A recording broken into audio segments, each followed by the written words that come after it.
Hello and welcome to the introduction to the Creepypasta Hypnotic Bedtime Story. Please make yourself comfortable. If you are used to listening to my hypnotic bedtime stories already, what you'll find is a little different. Is first of all, you can see me, and there might be some visuals happening on the wall behind me here, and that can be fun to watch too. Another thing you might notice that's different is these stories might be a little bit more scary than the old hypnotic bedtime stories, but that's okay if you feel brave. There will be no extreme violence, blood or guts or anything really gross, but what we might have is it might be a little creepier and a little scarier than you're used to. If you don't like that idea, very soon I will be coming out with an entire series of children's hypnotic bedtime stories that are very much not scary at all, and you might like them better. I've had many people tell me that they like things spooky and creepy, so if you do, well, I'm going to be a little bit spooky for this series. If you are not familiar with my hypnotic bedtime stories, then you are in for a treat.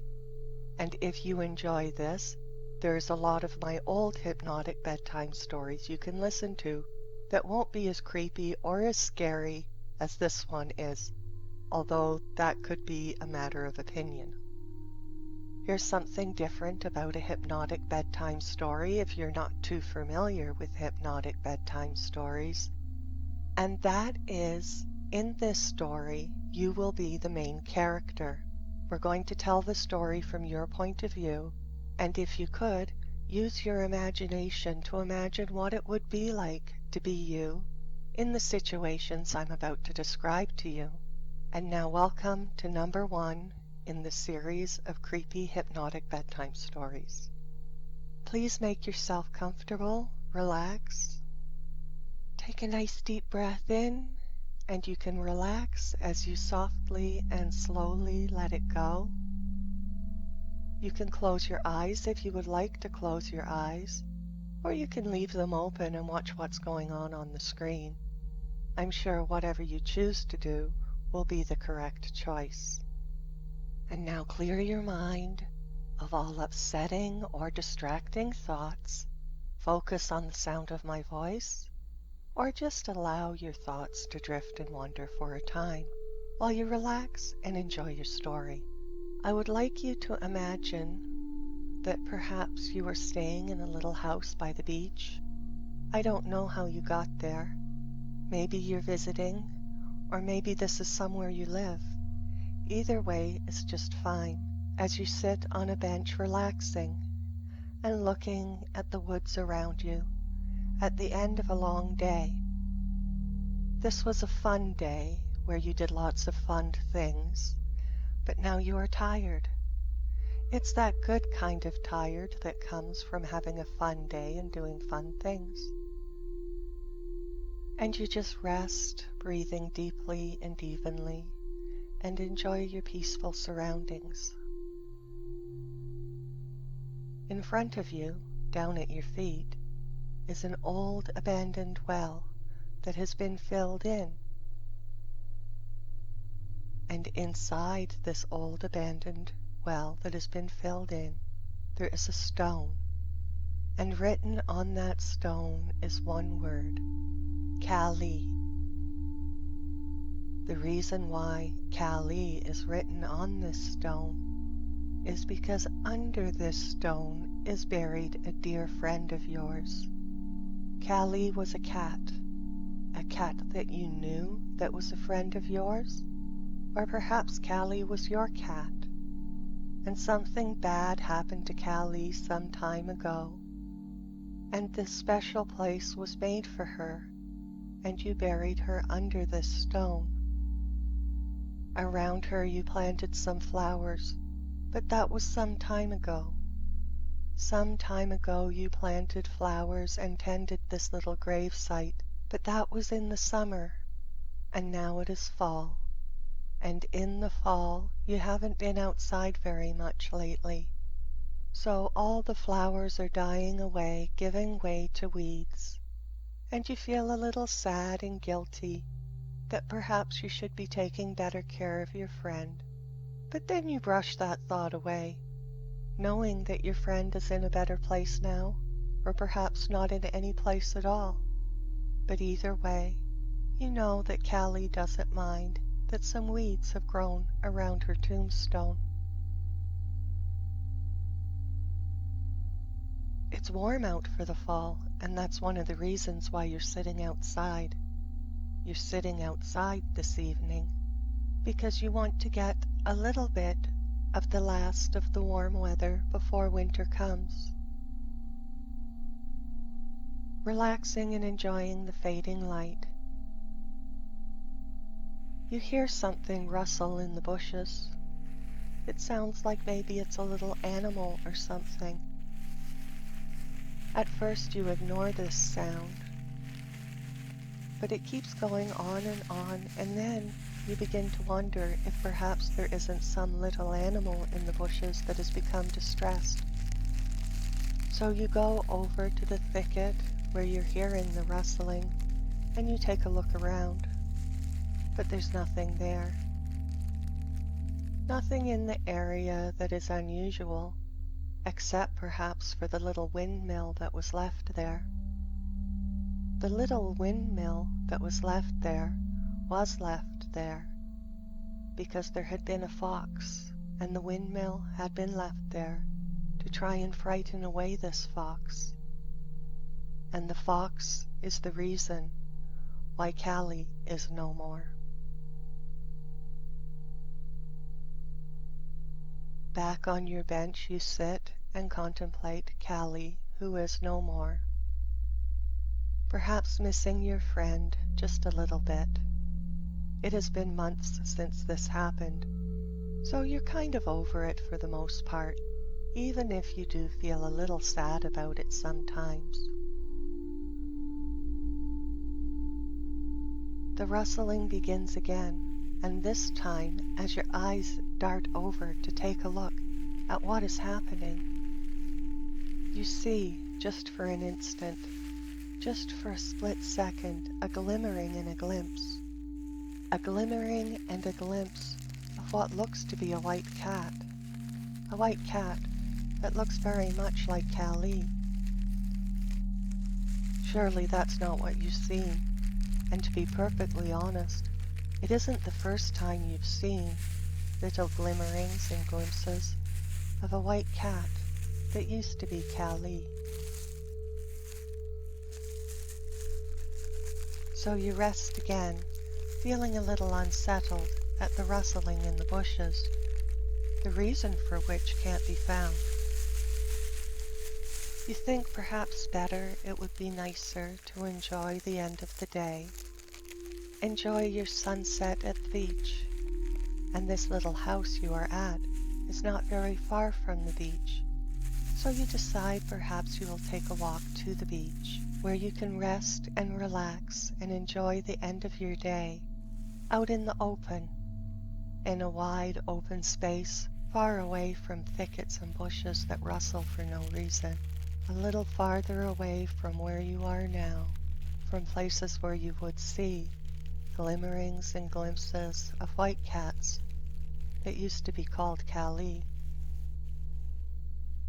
You get up and follow the little path around the side of the house towards the beach, but then you are stopped, and you do see a white cat that looks very much like Callie.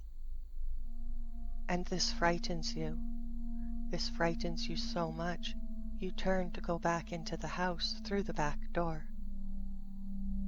But as you turn to go back to the house through the back door, you see, off in the woods, just a little bit of something that it wasn't there before. A little bit of something that looks like it could be a tiny house back there. This is also odd, and you are feeling unsettled, and you would rather just be in the house for now. You walk back towards the well, to where the gate is, so you can go back in your house. But as you go back in your house, your curiosity is bothering you about this little house in your backyard. You decide maybe you'll just sneak back there and take a very small look, very quickly, before you go back in your house. Up the trail you go, and over the very little hill that is home to the big tree, and then down the other side through the leaves and the young trees, you do see quite plainly something that looks like perhaps a little house, or perhaps something else you've seen before, and now you can't remember, and you're not sure. In front of the little house there is someone sitting in a rocking chair, but you cannot quite make out who this person is. You decide to find out, because you don't want someone you don't know in a rocking chair in your backyard. Who is this person? What are they doing here? And why have they put this little house in your backyard? You walk over towards them, and as you get closer and closer, you notice and see that this person is you. This person is you as how you will someday be. Someday far in the future, you will be this person. This is you when you are very old, and upon your lap is your old friend Callie. You go up to your older self and ask yourself what you are doing here, feeling shocked and amazed. And you tell your younger self, who is you standing there, that all the answers you are looking for are through that door. Through that door in the house that wasn't there before. You think maybe you will go through this door and see a little bit more, even if you're feeling a little frightened. When you push the door open and look inside, you see nothing at all. It's all only black. Blackness as far as the eye can see. A black abyss of nothingness. Perhaps if you step inside, you'll be able to see a little bit more. You very carefully put one foot through the door. Put your foot down and feel around, and feel nothing at all. There is nothing in here and nothing to stand on. And you know that this is not safe, so you close the door and ask yourself who was there before but isn't now. How could this be? How? But you aren't there anymore. Just your backyard, looking just the way it was before. Nothing less and nothing more.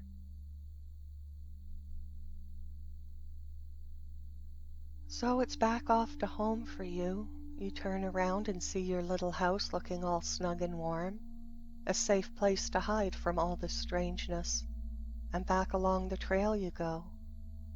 Walking along the trail, you notice the more you walk along the trail, the further away your house becomes.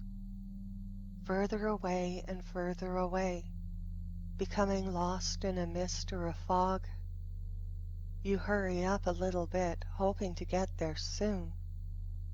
It's getting nighttime out, and the mist is being lit up by the light of the moon. Trudging along on the crunchy leaves, hoping to get home through the mist. So you keep going on in the direction of your house even if you can't see it's there. And this is where you start hearing some very strange sounds. Sounds that sound first a little bit like squeaks, and then they start sounding more like giggles or chuckles, as if in the trees there's someone laughing at you and finding this all very, very funny. And then on the path ahead through the mist, at first just an outline, then it gets more clear. You see your friend Callie on the path, and you don't feel very friendly towards her anymore. So you turn around and go in the other direction, hoping perhaps you can find your neighbor's backyard. You and your neighbor made a deal that if anything ever went wrong, you would tell each other. She told you this when you first got there. You thought it was a little odd, but now you think perhaps you know why she was saying that. So towards your neighbor's backyard you go, searching amongst the trees in the mist. Becoming more and more frightened, you run this way and that, and everywhere you twist and turn, you see your long-dead cat. The trees are laughing louder now. The sound is filling your ears until that is all you can hear.